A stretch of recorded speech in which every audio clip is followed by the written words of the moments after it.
గ్రంథ వివరణ నేర్చుకోవటానికి మీరు ఇచ్చిన సమయాన్ని బట్టి మీ స్తోత్రాలు.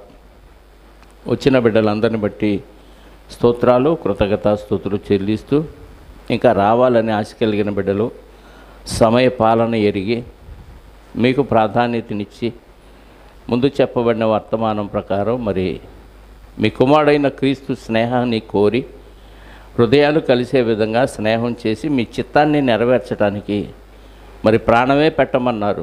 సమయాన్ని కూడా ఇవ్వకపోతే మరి మేము క్రీస్తు స్నేహితులము కాదని వాక్యాన్ని బట్టి మాకు అర్థమవుతుంది నాయన. ఇక నుంచి సమయాన్ని పాటించటానికి మేమంతా ముందుకు సాగే భాగ్యాన్ని మాకు అనుగ్రహించండి. ఇప్పుడు కొన్ని మాటలు మేము నేర్చుకున్నటకు సిద్ధపడుతూ ఉండగా మీ ఆత్మ సహాయంతో రాయించిన మాటలు ఆత్మ అనుగ్రహించు వివేకముతో అందులో ఉన్న సత్యాన్ని ఎరిగి గ్రహించే హృదయాలను మా అందరికీ ప్రసాదించమని మా రక్షకుడు మా పాప విమోచకుడైన క్రీస్తు యేసు ఉన్నతమైన నామములో ప్రార్థించి అడిగి వేడుకొనుచున్నాను పరలోకపు తండ్రి, ఆమెన్. చేరువచ్చిన మీ అందరికీ ప్రభు అయిన క్రీస్తు నామములో నా శుభాలు, వందనాలు. సమూయేలు గారు రాసిన మొదటి గ్రంథం 28వ అధ్యాయం కంప్లీట్ అయిపోయింది. 29వ అధ్యాయం మనం ప్రారంభించుకుందాం. 28వ అధ్యాయంలో మరి కర్ణపిశాచి కలిగిన స్త్రీ దగ్గరికి సౌలు గారు వెళ్ళటం, సమూయేలు గారిని మరి దేవుడు రప్పించటం పాతాళం నుంచి. ఆయన వచ్చి రేపు ఈ సమయానికి నీవు నీ కుమారులు నా యొద్ద ఉంటారు అని ఆయన చెప్పి వెళ్ళిపోవటం, ఇదంతా జరిగింది. ఆ తర్వాత ఆయన కొంచెం టెన్షన్ పడతాడు, కంగారు పడతాడు సౌలు గారు. ఆ కర్ణపిశాచి కలిగిన స్త్రీయే అక్కడున్న ఒక దూడను వధించి పులవని రొట్టెలు చేసి ఆయనకు ఆహారం పెట్టింది. ఆ రాత్రి అక్కడ నుంచి వెళ్ళిపోతాడు. అదే చివరి రాత్రి సౌలు గారికి. ఇక 29వ అధ్యాయము ప్రారంభించుకుంటే అంతలో ఫిలిస్తీన్లు దండెత్తిపోయి ఎఫెక్లో దిగి ఉండిరి. ఇశ్రాయేలు యెజ్రెయేలులోని జల దగ్గర దిగి ఉండిరి. ఫిలిస్తీన్లు ఇశ్రాయేల్ మీదకి యుద్ధానికి వచ్చి ఎక్కడ దిగారంట? ఎఫెక్ అనే ప్రాంతంలో దిగారు. ఇశ్రాయేల్ కూడా యెజ్రెయేలులోని జల దగ్గర దిగి ఉండిరి. మామూలుగా అయితే సౌలు రాజుకి సైన్యాధిపతికి ఎవరు ఉండేవాళ్ళు? దావీదు గారు ఉండేవాళ్ళు. ఇప్పుడు దావీదు గారు ఎటువైపు వెళ్ళిపోయారు? ఫిలిస్తీన్ల వైపు వెళ్ళారు, అంతే కదా. ఫిలిస్తీన్ల వైపు తలదాచుకోవటానికి సౌలు గారు తరుగుతుంటే ఎవరి దగ్గరికి వెళ్ళారు?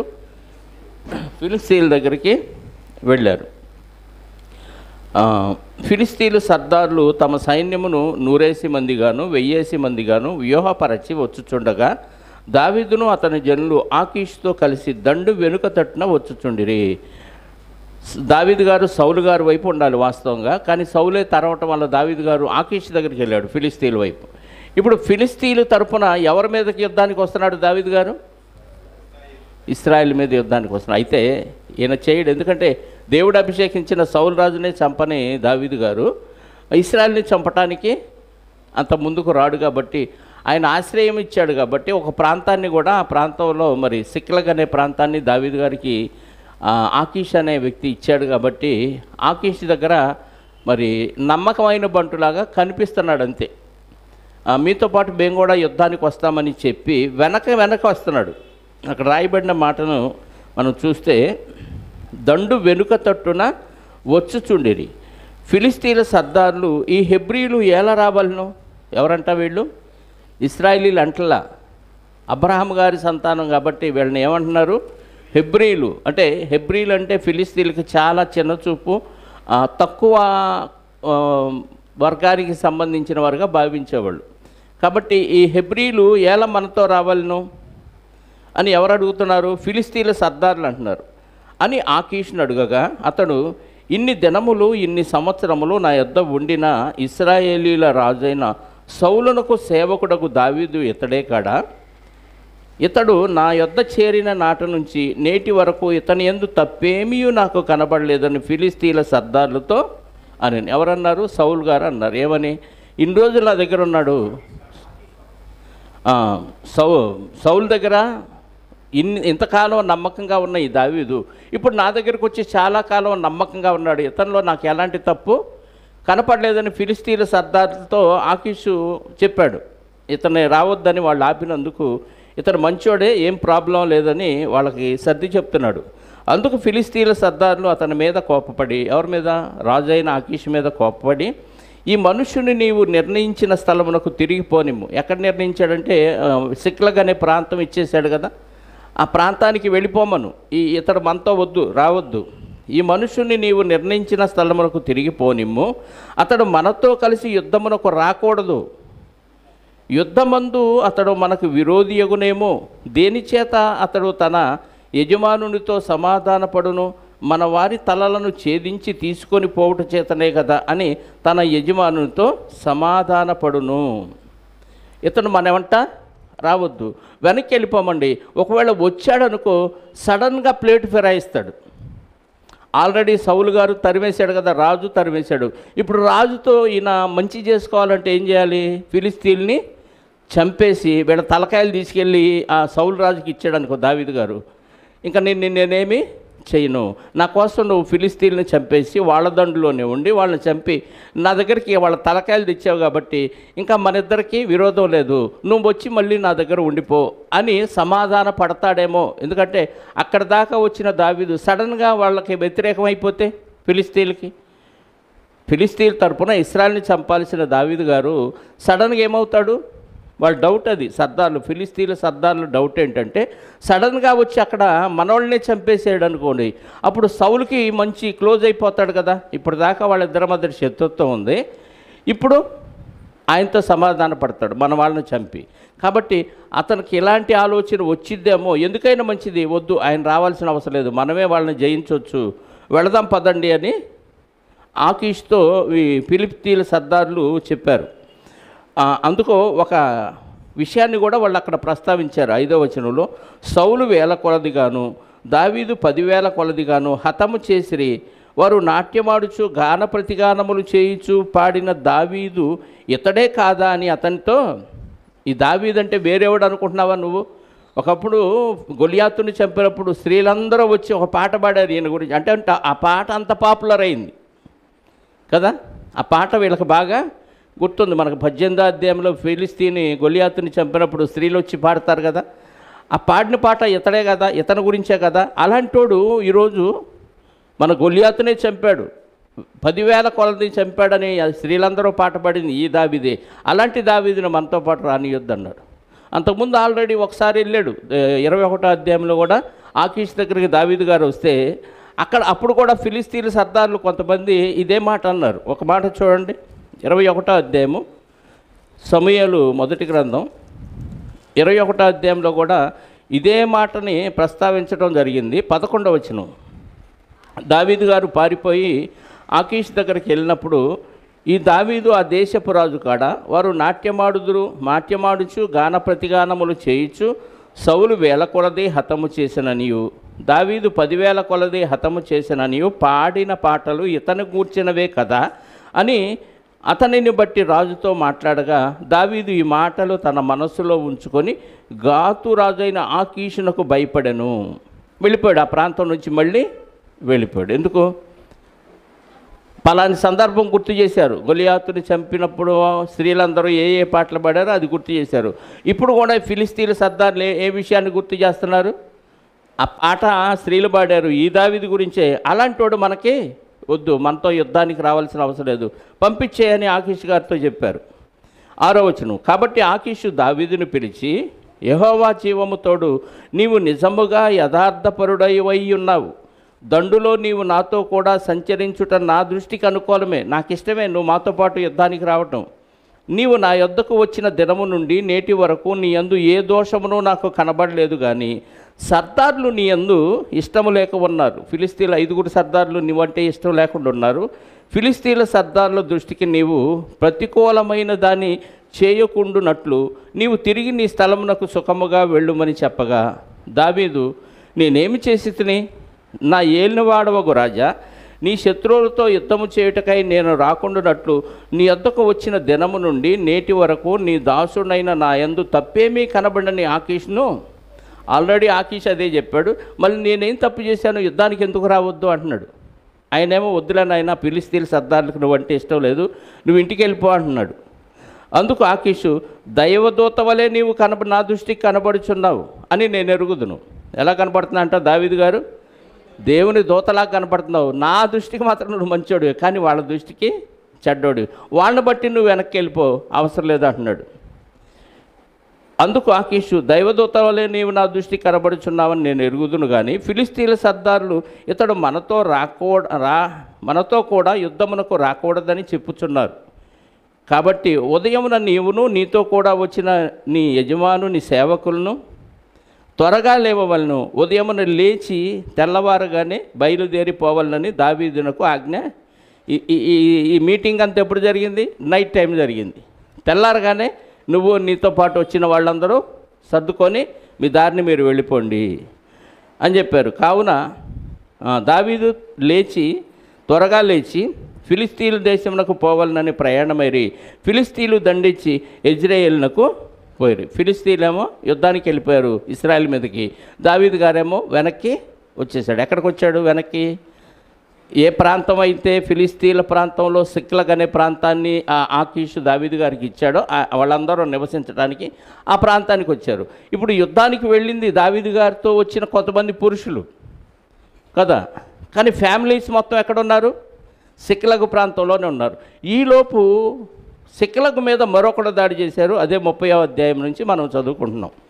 దావీదును అతని జనులు 3వ దినమందు సిక్లగుకు వచ్చిరి. అంటే వీడు యుద్ధానికి బయలుదేరి వెళ్ళి అక్కడ సౌలు రాజు ఆకీషు ఈ మాట చెప్పగానే అక్కడ నుంచి తెల్లారి బయలుదేరి ఇక్కడికి రావడానికి పట్టిన సమయం ఎంతంట? 3 రోజులు పట్టింది. 3వ రోజుకి ఇంటికి వచ్చేసరికి అంతలో అమాలేకీయుడు దండెత్తి దక్షిణ దేశం మీదను సిక్లగు మీదను పడి కొట్టి దాన్ని తగులబెట్టి ఘనులనేమి అల్పులనేమి అందులోనున్న ఆడువారినందరినీ చెరపట్టుకొని చంపక వారిని తీసుకొని వెళ్ళిపోయి ఉండేరి. వీళ్ళేమో ఇశ్రాయేల్ మీద యుద్ధానికి బయలుదేరారు, సర్దార్లు వద్దన్నారు కాబట్టి తిరిగి వెనక్కి వచ్చేసారు. ఈలోపు దావీదు గారు నివసిస్తున్న ప్రాంతం మీద అమాలేకీయులు వచ్చి యుద్ధం చేశారు.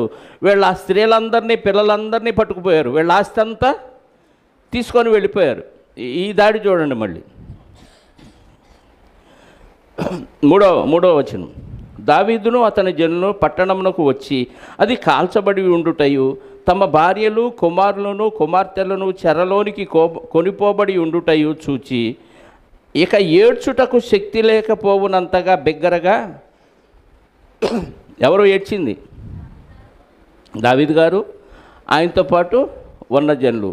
అంటే అలసిపోయేంత, యుద్ధం చేసినా అలసిపోనంతగా ఉన్న అంత ఘనులైన వారు, బలాజ్యులైన వారు అలసిపోయేంతగా ఇచ్చారు. కారణం ఏంటంటే వాళ్ళ సర్వస్వం భార్య పిల్లలే కాబట్టి వాళ్ళు చెరపట్టుకొని పోబడ్డారు. ఏమైపోయారో తెలీదు, ఎవరు వచ్చారో ఏం చేశారో ఏమీ తెలియదు. వీళ్ళు అలా యుద్ధానికి వెళ్ళి తిరిగి వచ్చేలోపు వీళ్ళ ప్రాంతం అంతా తగలబడిపోయింది. భార్య పిల్లలు ఎవరు లేరు, ఆస్తులన్నీ దోచుకొని వెళ్ళిపోయారు అమాలేకీలని మనకు రాశాడు కాబట్టి మనకు అర్థమవుతుంది. ఎవరు వచ్చి ఏం చేశారో, ఎటు వెళ్ళిపోయారో, ఎవరు ఎటు నుంచి వచ్చి దాడి చేశారో ఏం అర్థం కాదు. మొత్తానికి ఆ బాధని తట్టుకోలేక ఏడ్చి అలిసిపోయారంట.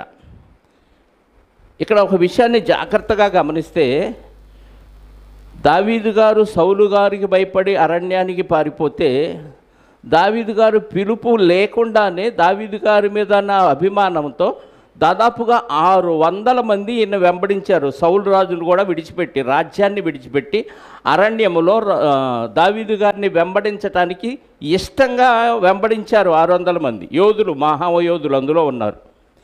ఇంత ఇష్టంగా దావీదు గారిని వెంబడించిన ఇంతమంది, ఒక చిన్న ఇన్సిడెంట్ జరిగింది.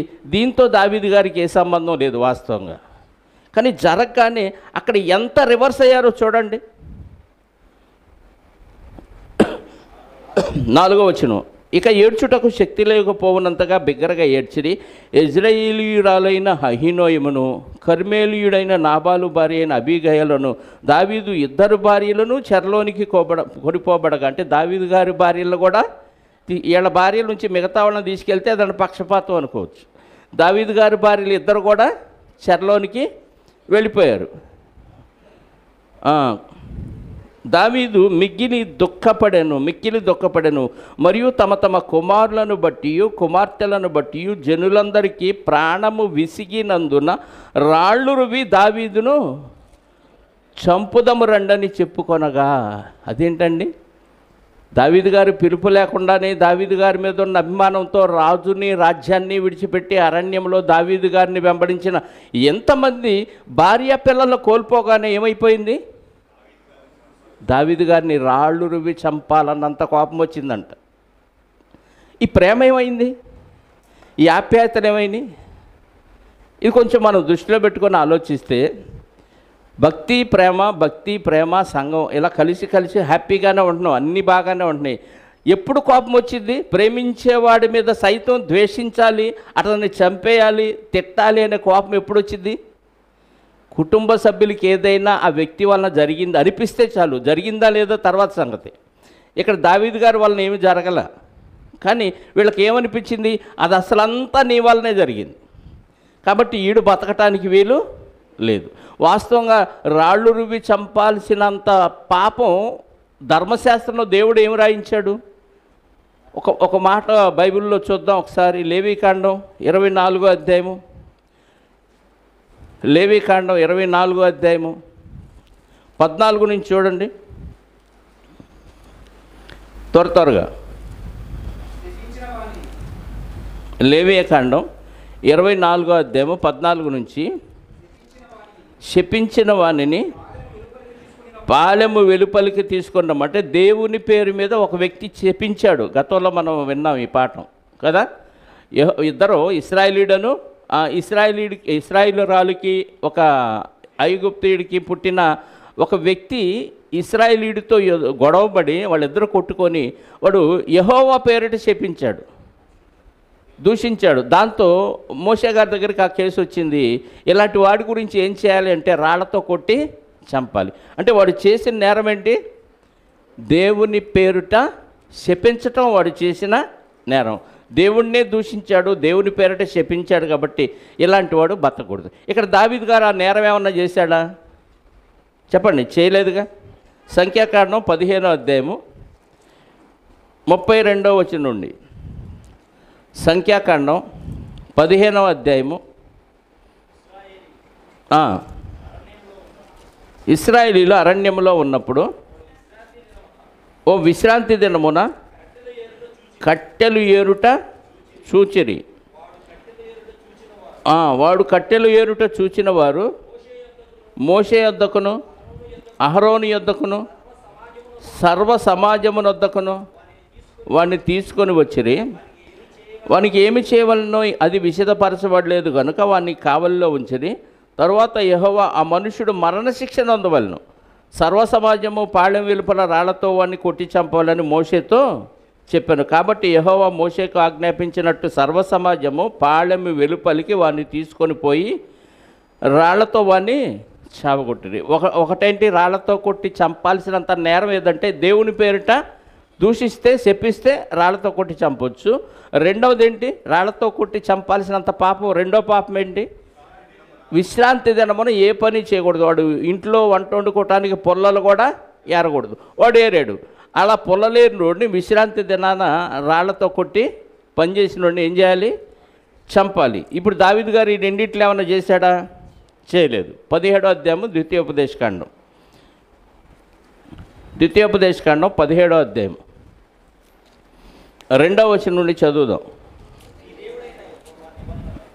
మీ దేవుడైన యెహోవా నిబంధనను మీరి ఆయన దృష్టికి చెడ్డదాన్ని చేయుచు నేను ఇచ్చిన ఆజ్ఞకు విరోధముగా అన్య దేవతలకును అనగా సూర్యునికైనను చంద్రునికైనను ఆకాశ నక్షత్రములలోని దేనికైనను నమస్కరించి మ్రొక్కు పురుషుడే కానీ స్త్రీయే కానీ నీ దేవుడైన యెహోవా నీకిచ్చుచున్న నీ గ్రామంలో దేని ఎందైనను నీ మధ్య కనబడినప్పుడు అది నీకు తెలుపబడిన తరువాత నీవు విని బాగుగా విచారణ చేయవలను. అది నిజమైన ఎడ్ల అతను అనగా అట్టి హేయక్రియ ఇశ్రాయేల్లో జరిగియుండుట వాస్తవమైన ఎడ్ల ఆ చెడ్డ కార్యము చేసిన పురుషుని కానీ స్త్రీని కానీ నీ గ్రామముల వెలుపలికి తీసుకొని పోయి రాళ్లతో చావగొట్టవలను. 2-3 సాక్షుల మాట మీదనే చావ తగిన వానికి మరణశిక్ష విధింపాలి. మూడో నేరం ఏంటి? విగ్రహాలను కానీ సూర్యుని కానీ చంద్రుడిని కానీ దేవుడితో సమానంగా పూజిస్తే, అన్ని దేవతలు పూజిస్తే అలాంటి వాడిని కూడా ఏం చేయాలి? రాళ్లతో చావగొట్టాలి. 22వ అధ్యాయం ఈ 3 నేరాల్లో దావీదు గారు ఏమైనా చేశారా?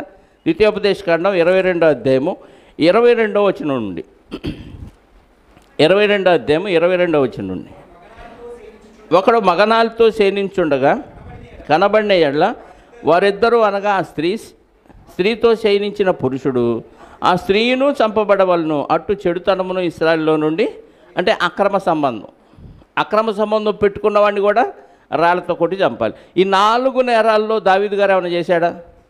చేయలేదు. కానీ వీళ్ళకి ఎంత కోపం వచ్చింది?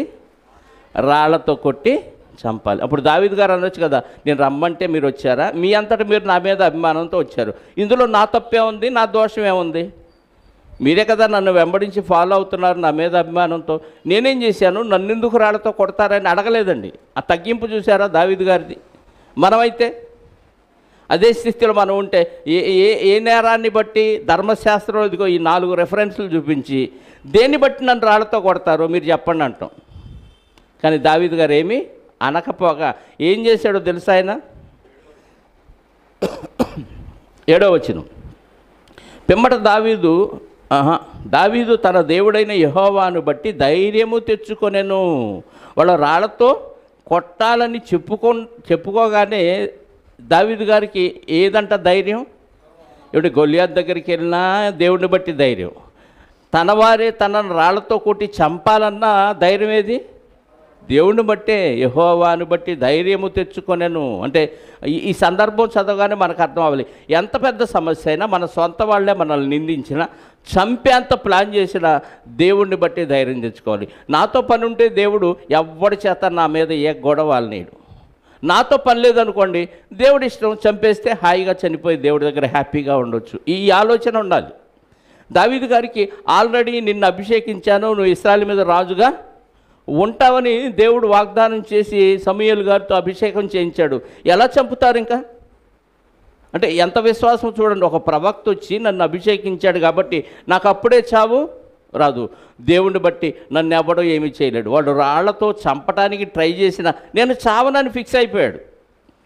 ఆ మాటలోని పరమార్థం అది. దేవుడిని బట్టి దావీదు గారు ధైర్యము తెచ్చుకొనెను. దేవుడు మాట ఇచ్చాడు, దేవుడు మాట తప్పని వాడు కాబట్టి, వాగ్దానం చేసిన దేవుడు నమ్మదగిన వాడు కాబట్టి నాకు చావు రాదు. కాకపోతే వాళ్ళు టెంపరీగా అలా రాళ్లతో కొట్టాలనుకున్నారని దేవుడిని బట్టి ధైర్యం తెచ్చుకొని ఏం చేశాడు?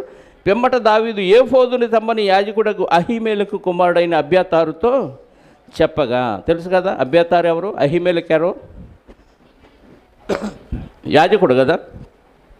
అబ్యాతారుతో చెప్పగా అబ్యాతారు ఏఫోదును దావీదుని వద్దకు తీసుకొని వచ్చెను. నేను ఈ దండును తరిమిన ఎడల దాన్ని కరుచుకొందునా అని యెహోవా యొద్ద దావీదు విచారణ చేయగా, ఏఫోదు అంటే తెలుసు కదా, యాజకుడు ధరించే వస్త్రాలలో ఒకటి. దాని మీద అది పెట్టుకొని విచారణ చేశాడు. ఈ సౌలు రాజు గారు కూడా దేవుడు ఎవరితో ప్రత్యుత్తరం అయినప్పుడు ముందు అందరి ద్వారా ప్రవక్తల ద్వారా కానీ, స్వప్నాల ద్వారా కానీ, ఏఫోదు ద్వారా కానీ, ఊరిము ద్వారా కానీ సమాధానం ఇవ్వలేదని కర్ణపిశాచి కలిగిన స్త్రీ దగ్గరికి వెళ్ళాడు. ఇక్కడ దావీదు గారు దేవునికి ఇష్టానుసారుడుగా ఉన్నాడు కాబట్టి ఏఫోదుని తీసుకురా అనగానే అబ్యాతారు గారు ఏఫోదుని తీసుకురాగానే అది పెట్టి విచారణ చేశాడు. ఇదిగో నా వారిని తీసుకెళ్ళారు పలానా దండు, వాళ్ళు ఎటు వెళ్ళారో ఏంటో నాకు తెలియదు, నేను ఇప్పుడు బయలుదేరితే వాళ్ళని తరిమి పట్టుకోనా? అంటే సమస్య వచ్చినప్పుడు మనం సొంతగా నిర్ణయించుకోకుండా దేవుడి మీద ఆధారపడే తత్వం కనపడుతుంది దావీదు గారికి. నేను వెళ్ళి వాళ్ళని కలుసుకోగలనా లేదా? ముందు ఆవేశంలో ఏమనిపించింది? ఒక పక్కేమో భార్యలిద్దరూ కొనిపోబడ్డారు, రెండోది తనతో పాటు వచ్చిన వారు అందరు పిల్లలు భార్యలు కొనిపోబడ్డారు. ఇంత టెన్షన్లో వీళ్ళేమో రాళ్ళు రువి చంపాలని ప్రయత్నం చేస్తున్నారు. ఇంత టెన్షన్లో దేవుడి దగ్గర ప్రార్థన చేసి విచారించాలనే ఆలోచన వచ్చిద్దా మనకి? రాదు. ముందు టెన్షన్గా ఏమి నిర్ణయం తీసుకోవాలో అర్థం కాదు. పైగా ఒక పక్కేమో సొంత వాళ్ళే శత్రువులు అయిపోయారు. ఈ టెన్షన్లో కూడా దావీదు గారు ఎంత పీస్ఫుల్గా ఆలోచించారో చూడండి. దేవుడి దగ్గర విచారణ చేశాడు, ఏఫోదుని తీసుకురన్నారు. అసలు వెంటనే ఆ నిర్ణయం తీసుకోవటం, అబ్యాతారుతో ఏఫోదుని తీసుకురమ్మంటాం, ఆయన తేగానే దేవుడి దగ్గర విచారణ చేయటం, ఆ విచారణలో దేవుడు వెంటనే సమాధానం ఇచ్చేశాడు. అంటే ఒక సూచన ఇస్తాడు. ఏఫోదుని తీసుకొచ్చి విచారిస్తే ఒక సూచన ఇస్తాడు. నేను ఈ దండును తరిమిన ఎడల దాన్ని కలుసుకొందునా అని యెహోవా యొద్ద దావీదు విచారణ చేయగా, యెహోవా తరుముము, నిశ్చయముగా నీవు వారిని కలుసుకొని తప్పక నీ వారిని అందరినీ రక్షించుకొందువని సెలవు ఇచ్చింది. ఎంత బలం వచ్చింది చెప్పండి దావీదు గారికి? దేవుడే వాళ్ళు పట్టుకుంటావు, మొత్తాన్ని దక్కించుకుంటావని ఒక మాట దేవుడి దగ్గర నుంచి సమాధానం రాగానే ఇంకా 1000 ఏనుగుల బలం వచ్చింది. వెంటనే దావీదు గారు, కాబట్టి దావీదు అతని యొద్దనున్న 600 మందిను బయలుదేరి బెసోరు వాగు గట్టుకు రాగా వారిలో 200 మంది వెనక దిగవబడి 200 మంది ఇంకా ప్రయాణం చేయలేకపోయా వెనక్కి వచ్చేసారు. ఎందుకు? 600 మంది కదా దావీదు గారితో వెళ్ళింది. 600 మందిలో 200 మంది ఆ వాగు దాటలేక వెనక్కి వచ్చేసారు. ఎందుకు? అలిసిపోయారు. ఏమి యుద్ధం చేశారని అలిసిపోయారంటే ఏడ్చి ఏడ్చి అలిసిపోయారు. అక్కడ పదం చదివాం కదా, ఏ పదం? 4వ వచనం. ఇక ఏడ్చుటకు శక్తి లేకపోవునంతగా ఏడ్చిరి. అంటే ఏడవటానికి కూడా బలం లేని బలహీనంగా ఏడ్చారంటే ఎంత శక్తి ఎనర్జీ పోయిందో చూడండి. అంత ఎనర్జీ పోయిన స్థితిలో 600 మంది వాళ్ళని తరమటానికి ప్రయాణం చేస్తూ ఉన్నప్పుడు ఆ వాగు దాటలేక 200 మంది శక్తిహీనులై ఆగిపోయారు. అది వాళ్ళ తప్పు కాదు, ఏడ్చటం వల్ల శక్తి పోయింది. మిగతా 400 మంది బయలుదేరారు. దావీదు 400 మందిని ఇంకా తరుముచూ పోయిరు, కానీ ఆ 200 మంది అలసటపడి బెసోరు వాగు దాటలేక ఆగిరి. ఆ 400 మంది పోవుచుండగా పొలంలో ఒక ఐగుప్తీయుడు కనబడాను. 400 మందితో వెడుతూ ఉన్నాడు, ఒక ఐగుప్తీయుడు కనపడ్డాడంట. వారు దావీదు నొద్దకు వాని తోడుకొని వచ్చి, వాడు 3 రాత్రింబగళ్ళు అన్నపానములేమీ పుచ్చుకొనలేదని తెలుసుకొని వాడికి భోజనం పెట్టి దాహమిచ్చి అంజూర పడలోని ముక్కలు 2 ద్రాక్ష గెలలు వానికిచ్చిరి. ఏమంటే యుద్ధానికి కదా వెళ్తున్నారు వీళ్ళు. యుద్ధానికంటే ఎవరో అయితే వీళ్ళ ఆస్తుల్ని భార్య పిల్లల్ని తీసుకెళ్లారో వాళ్ళని తెలుసుకోవటానికి, వాళ్ళని పట్టుకొని తెచ్చుకోవటానికి వెళ్తున్నారు. ఇది బిజీ. 1 నిమిషం లేట్ అయినా ఏమైద్ది?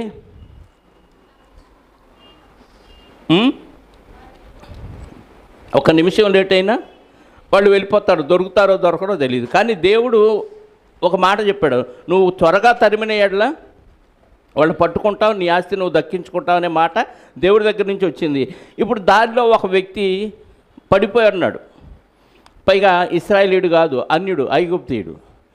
పడినప్పుడు వాడు 3 రోజుల నుంచి తిండి తిప్పలు లేకుండా బలహీనంగా అలా పడి ఉన్నప్పుడు తరమటం ఆగిపోయి ఆ వ్యక్తిని పరామర్శించి అతనికి ఆహారం పెట్టి ద్రాక్షారసం తాగిపించి ద్రాక్ష గెల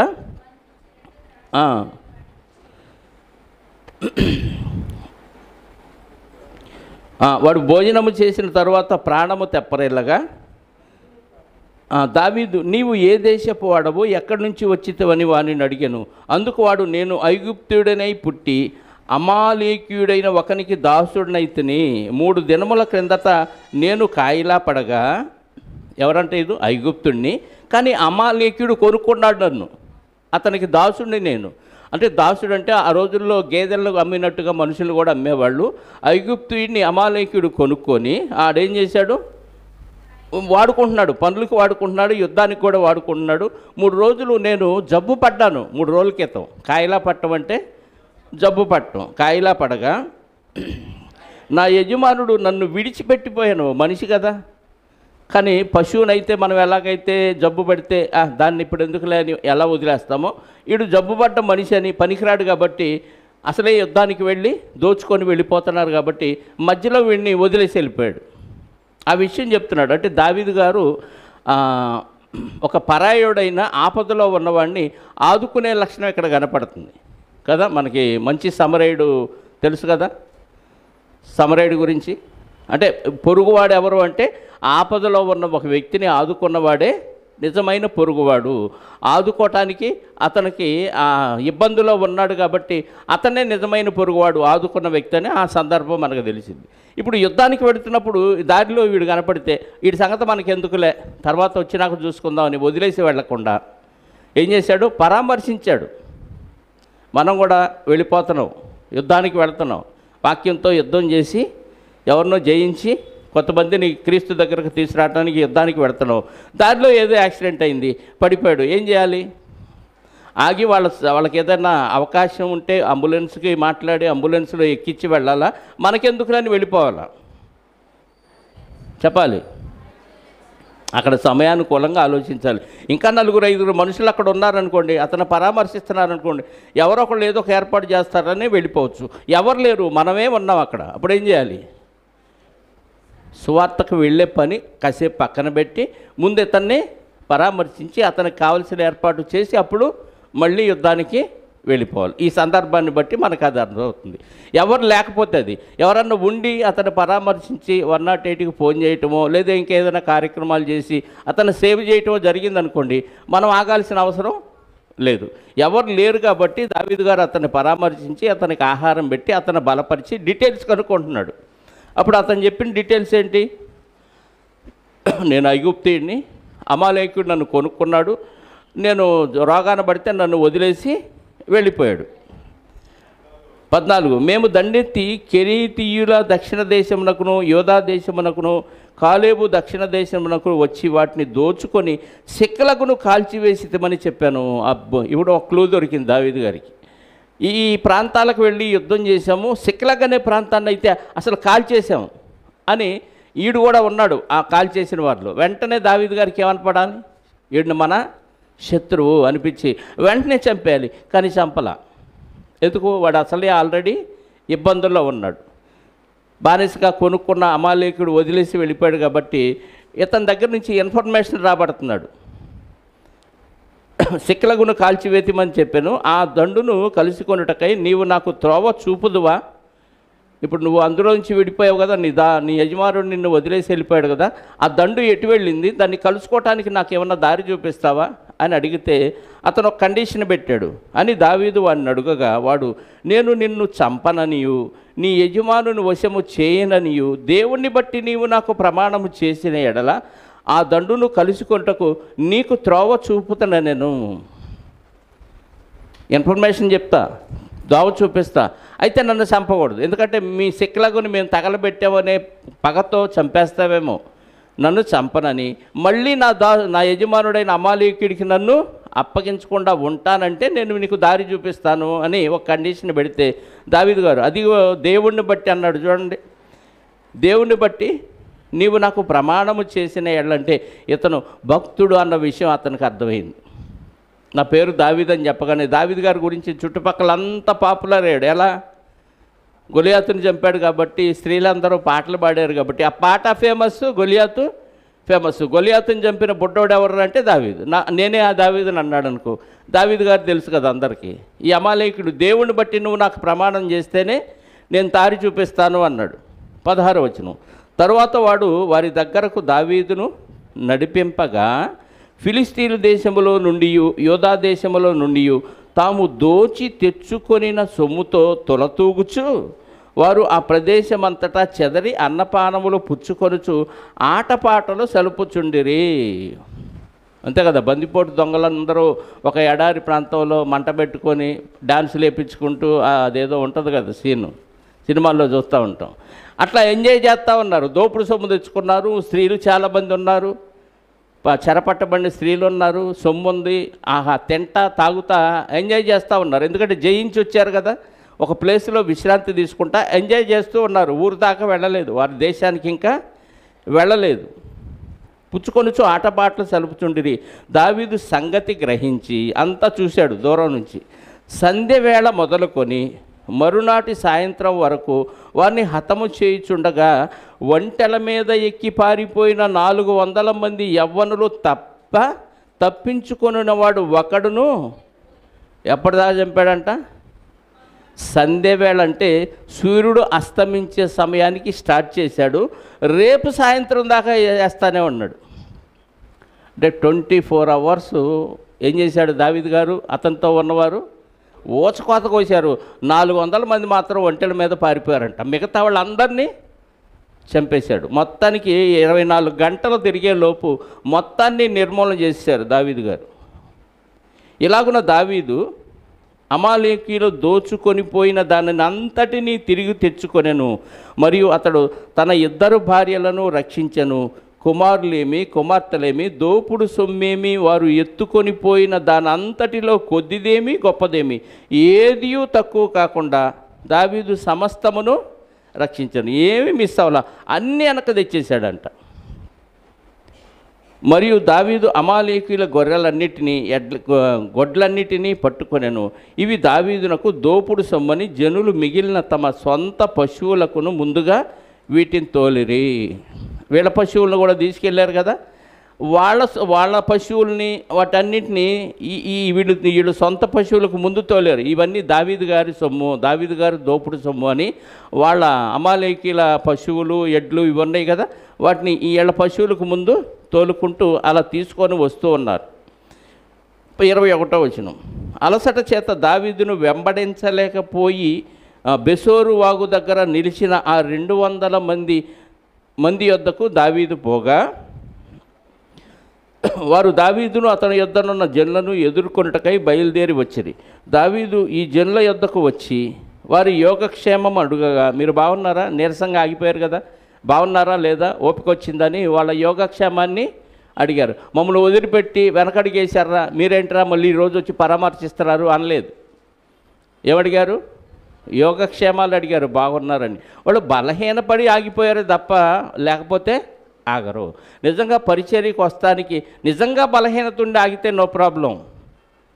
బలహీనత ఉండి ఆగినా వాస్తవం అయితే తప్పే. వెళ్ళేవాళ్ళు ఖచ్చితంగా యుద్ధానికి వెళ్ళాలి, పరిచర్యకి వెళ్ళాలి. కానీ బలహీనత నటించి ఆగిపోయేవాళ్ళు చాలామంది ఉన్నారు కదా. వీళ్ళు నటించిన వాళ్ళు కాదు, వాస్తవంగా నిజంగా బలహీనపడి ఆగిపోయారు.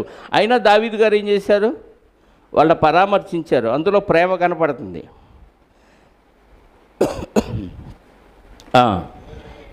22వ వచనం. దావీదుతో కూడా వెళ్ళిన వారిలో దుర్మార్గులను పనికిమారి వారునైన కొందరు వీరు మనతో కూడా రాక నిలిచిరి గనుక తమ భార్యలను పిల్లలను తప్ప మనకు మరల వచ్చిన దోపుడు సొమ్ములో మనమేమీ వీరికి ఇయ్యము. వాళ్ళ భార్య పిల్లల్ని ఇచ్చేద్దాం వాళ్ళకి, ఎందుకంటే రాలేదు కాబట్టి వాళ్ళ సొంత భార్య పిల్లలు కాబట్టి వాళ్ళని ఇచ్చేద్దాం. దోపుడు సొమ్ములో మాత్రం వీళ్ళకి వాటా లేదు, ఎందుకంటే యుద్ధానికి రాలేదు కాబట్టి వీళ్ళకి వాటా ఇవ్వద్దు అని అంటే దావీదు గారు ఎలా న్యాయం తీర్చాడో చూడండి. తమ భార్య పిల్లలు వారు తీసుకొని పోవచ్చునండి. ఈ వాదన తెచ్చిన వాళ్ళు ఎవరు అంటే దావీదు గారి దగ్గర ఉన్న 600 మందిలో దుర్మార్గులు పనికి మాలిన వాళ్ళు ఉన్నారా? ఎక్కడైనా ఉంటారండి. మంచి వాళ్ళలో కూడా చెడ్డోళ్ళు కొంతమంది ఉంటారు. పరీక్ష కోసం దేవుడు ఇలాంటి వాళ్ళు ఉంచుతారు. వాళ్ళ ఫలం వాళ్ళకి ఎప్పుడు ఉంటానే ఉంటుంది. ఇలాంటి వాళ్ళకి మనం ఇవ్వకూడదు. వీళ్ళు యుద్ధానికి రాలేదు కాబట్టి వాళ్ళ భార్య పిల్లలనైతే ఇచ్చేద్దాం, దోపుడు సొమ్ము మాత్రం వాటా ఇవ్వద్దు అని చెప్పగానే దావీదు గారు ఏమన్నాడు చూడండి, ఎంత న్యాయంగా తీర్పు తీర్చాడో. అందుకు దావీదు వారితో ఇట్లా, నేను నా సహోదరులారా, యెహోవా మనలను కాపాడి మన మీదకి వచ్చిన ఈ దండును మనకు అప్పగించి మనకు దయచేసిన దాని విషయంలో మీరు ఇలాగూ చేయకూడదు అంటున్నాడు. ఏం మాట్లాడాడు?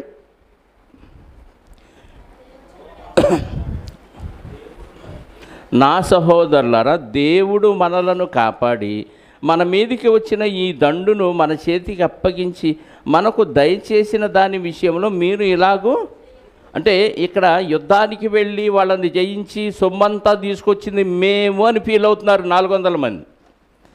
దావీదు గారు ఏమంటున్నాడంటే, మనం తెచ్చామని మీరు ఎవ్వరు అనుకోకూడదు. దేవుడు దయ వలన దేవుడే యుద్ధం చేసి వాళ్ళని ఓడించి మన ద్వారా ఓడించి ఈ సొమ్మంతా మన భార్య పిల్లలు తిరిగి మనకిచ్చాడు. ఇందులో దేవుడు తప్ప మన టాలెంట్ వాళ్ళు రాలేదు కాబట్టి వాళ్ళకి ఇది లేదు, మేము వెళ్ళాం కాబట్టి మా వల్లనే జరిగిందని మీరు ఫీల్ అవ్వద్దు. తేడా అర్థమైందా మీకు? ఇది దేవుడి వల్ల జరిగింది. దావీదు గారు గొలియాతును చంపేటప్పుడు కూడా ఏమన్నాడు? ఇది యెహోవా యుద్ధం యెహోవాది అన్నాడు. నేను నా గొప్పతనం అనలేదు. అంటే దేవుడి మీద ఆధారపడిన దావీదు గారు యుద్ధం నేను చేశాను, నేను వీరుడిని, నాతో ఉన్న వాళ్ళు మహాబలాజ్యులు అని ఫీల్ అవ్వాలి. ఎప్పుడు ఎలా ఫీల్ అయ్యాడు?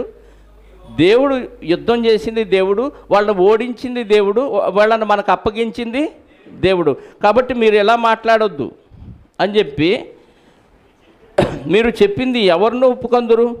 యుద్ధమునకు పోయిన వారి భాగమెంతో సామానొద్ద నిలిచిన వాని భాగము అంతే అని వాడుక మాట. అందరూ సమముగానే పాలు పంచుకొందురు కదా. కావున నాటి నుండి నేటి వరకు దావీదు ఇశ్రాయేలులో అట్టి పంపకము కట్టడగాను న్యాయ విధిగాను ఏర్పరిచి నియమించను. దావీదు గారు ఒక చట్టాన్ని పెట్టాడు. ఏం చట్టం? యుద్ధానికి వెళ్ళి జయించిన వారికి ఎంత వాటానో సామాన్ దగ్గర కాపలా ఉన్న వారికి కూడా అంతే వాటా ఇవ్వాలని ఒక రూల్ పెట్టాడు. అప్పటి నుంచి దావీదు గారు పెట్టిన ఈ రూలు ఇశ్రాయేలీల్లో అమలవుతూనే ఉంది. 26 దావీదు సిక్లగునకు వచ్చినప్పుడు దోపుడు సొమ్ములో కొంత తన స్నేహితులైన యోధా పెద్దలకు ఏర్పరచి, యెహోవా శత్రువుల యొద్ద నేను దోచుకొనిన సొమ్ములో కొంత ఆశీర్వాద సూచనగా మీకు ఇచ్చుచున్నానని చెప్పి వారికి పంపించను. బేతేల్లోను, దక్షిణ రామోతులోను, యత్తీరులోను, అరోయేర్లోను, షిష్మోతులోను, ఎష్టెమ్మోలోను, రాకాలులోను, యహర్మే ఏలియుల గ్రామములలోను, కేనీయుల గ్రామములోను, హొర్మాలోను, కోరాషానులోను, అతాకులోను, హెబ్రోన్లోను దావీదును అతని జనులను సంచరించిన స్థలములన్నిటిలోనూ ఉన్న పెద్దలకు దావీదు పంపించాల్సిన అవసరం లేదు. అంటే విజయం వచ్చింది, దేవుడే మాకు ఇవన్నీ ఇచ్చాడు కాబట్టి వచ్చిన దాంట్లో గిఫ్ట్లు ఇచ్చేసాడు స్నేహితులకి, ఫ్రెండ్స్కి. అంటే ఇన్ని ప్రాంతాల్లో ఉన్న వాళ్ళందరికీ దావీదు గారు గిఫ్ట్లు ఇచ్చాడు. దేవుడు ఇచ్చాడు కాబట్టి దేవుని పక్షంగా వాళ్ళకి గిఫ్ట్ ఇచ్చాడు. ఇంకా ఎంత ప్రేమిస్తారు దేవుడిని, దావీదు గారిని వీళ్ళు. తన స్నేహితులు, పైగా ఇశ్రాయేలీలు పెద్దలంట వీళ్ళందరూ. అంటే దోపుడు సొమ్ము వచ్చింది కదని ఒక్కడే తీసుకోకుండా ఫ్రెండ్స్కి అందరికీ డిస్ట్రిబ్యూట్ చేశాడు. ఇది సమానత్వానికి సూచన. 31వ అధ్యాయం పూర్తి చేసుకుందాం ఈరోజు. అంతలో ఫిలిస్తీన్లు ఇశ్రాయేలుతో యుద్ధము చేయగా ఇశ్రాయేలు ఫిలిస్తీన్లు ఎదుట నుండి పారిపోయిరి. ఎందుకు? దావీదు గారు లేడు, ఇశ్రాయేల్ తరఫున దావీదు గారు లేడు. ఆల్రెడీ సౌలు గారికి దయ్యం పట్టింది కాబట్టి ఆల్రెడీ సమూయేలు గారు వచ్చి రేపు ఈ సమయానికి నువ్వు నీ కుమారులు నా యొద్ద ఉంటారని చెప్పారు కాబట్టి ఇక్కడ సౌలు గారు ఓడిపోవటం ప్రారంభించాడు. ఫిలిస్తీన్ల ఎదుట నుండి పారిపోయి గిల్బోవా పర్వతమునకు వరకు ఫిలిస్తీన్లు వారిని హతము చేయుచు సౌలును అతని కుమారులను తరుముచు యోనాతాను, అబీనాదాబు, మెల్కిషువాను సౌలు యొక్క కుమారులను హతము చేసిరి.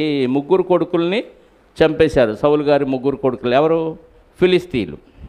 యుద్ధంలో సౌలు ఓడిపోవచ్చుండగా అతడు తన అంబులు వేయి వారి కంటపడి వారి చేత బహు గాయములను నొందెను. యుద్ధంలో చేస్తున్నాడు, ఆ బాణాలు వేసే వాళ్ళ కంట్లో పడి ఆ బాణాలు వేయగానే అన్ని గాయాలు అయిపోయినాయి సౌలు గారికి.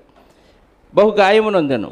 అప్పుడు సౌలు, సున్నతి లేని వీరు వచ్చి నన్ను పొడిచి అపహాస్యము చేయకుండానట్లు నీ కత్తి దూసిన దాని చేత నన్ను చంపుమని పొడవుమని తన ఆయుధములను మోయువానితో చెప్పగా ఏం చెప్పాడు?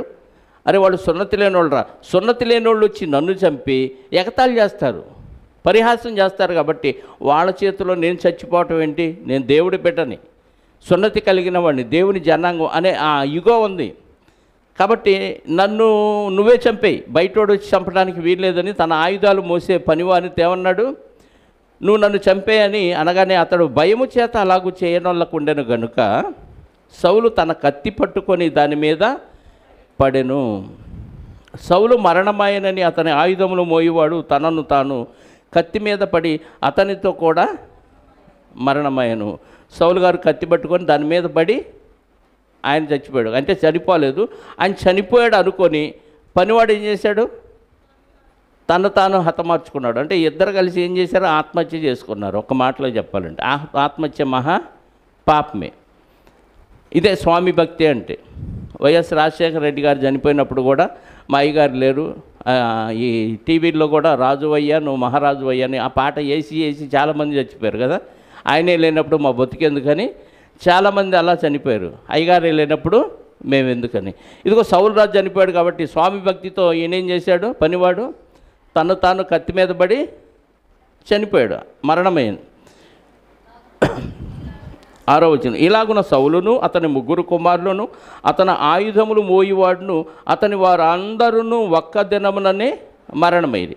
లోయ అవతలనున్న ఇశ్రాయేలీలను యోర్దాను అవతలనున్న వారును ఇశ్రాయేలు పారిపోవుటయు సౌలును అతని కుమారులు చచ్చియుండుటయు చూచి తమ నివాస గ్రామములను విడిచిపెట్టి పారిపోయారు. ఫిలిస్తీన్లు వచ్చి వాటిలో కాపురముండిరి. ఇళ్ళు వదిలిపెట్టి పారిపోయారు. ఈలోపు ఫిలిస్తీన్లు వచ్చి ఇశ్రాయేల్, ఒకప్పుడు వీళ్ళని తరిమేసి ఇశ్రాయేల్ వచ్చి ఆక్రమించుకున్నారు. ఇప్పుడు ఇశ్రాయేలీల్ని తరిమేసి ఫిలిస్తీన్లు వచ్చి ఆ ఇళ్ళల్లో కాపురం ఉన్నారు.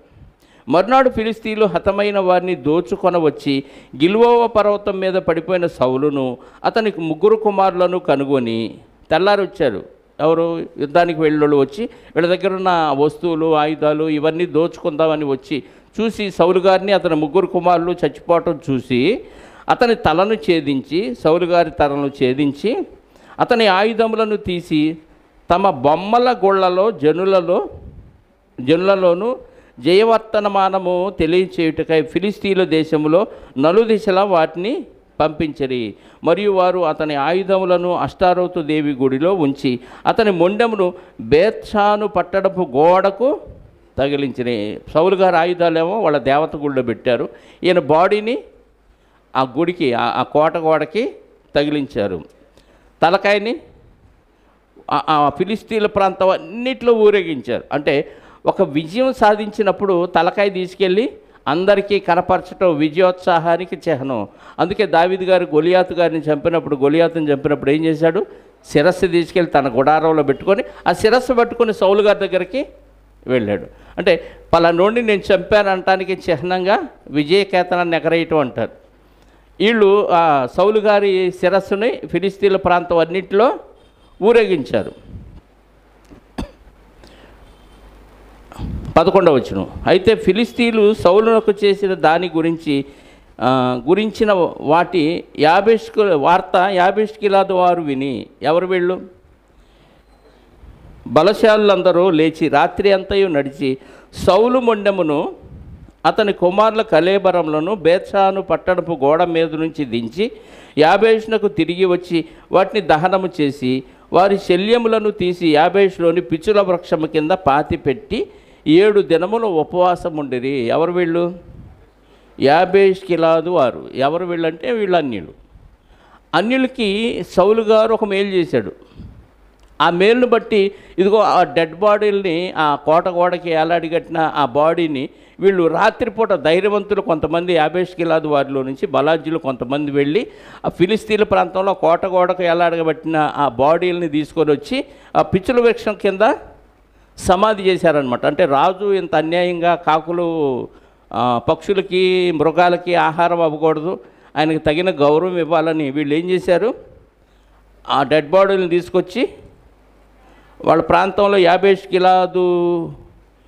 యాబేషునకు తిరిగి వచ్చి వాటిని దహనము చేసి వారి శల్యములను, అంటే ఎముకల్ని తీసి యాబేషులోని పిచ్చుల వృక్షము కింద పాతిపెట్టిరి. ఒకసారి 11వ అధ్యాయం చూడండి. యాబేష్గిలాదు వారు ఎవరు? అదే సమూయేలు గ్రంథం 11వ అధ్యాయంలో మొదటి నుంచి ఒకసారి చూస్తే, అమ్మోనీయుడైన నాహోషు బయలుదేరి యాబేష్గిలాదుకు ఎదురుగా దిగినప్పుడు యాబేషు వారందరూ మేము నీకు సేవ చేయుదుము, మాతో నిబంధన చేయమని నాహోషుతో అనిరి. ఇశ్రాయేలందరినీ మీదికి నింద తెచ్చున్నట్లు మీ అందరి కుడి కన్నులను ఊడదీయుదునని మీతో నేను నిబంధన చేశానని అమ్మోనీయుడైన నాహాషు యాబేషు వారి పెద్దలతో చెప్పగా, సౌలు గారు రాజు అయిన కొత్త రోజులు